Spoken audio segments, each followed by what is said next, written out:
கீசோல் daily care face serum தமிழில் விரிவான விளக்கம். இதன் முக்கிய அம்சங்கள்: இயற்கை கூறுகள். இது தாவர சாறுகளை மற்றும் ஊட்டமளிக்கும் எண்ணெய்களால் உருவாக்கப்பட்டுள்ளது.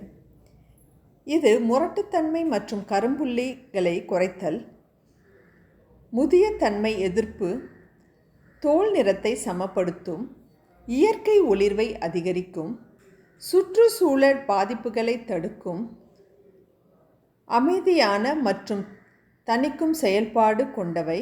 இது ஹெர்பல் வாசனை, இயற்கையான வாசனை உடையது. உங்கள் முகத்தை நன்றாக கழுவி சில சொட்டுக்களை முகம் மற்றும் கழுத்தில் தடவுங்கள். மெதுவாக வட்ட வடிவில் மசாஜ் செய்யவும். பின்னர் கீசோல் சன்ஸ்கிரீன் பயன்படுத்தலாம். நன்றி.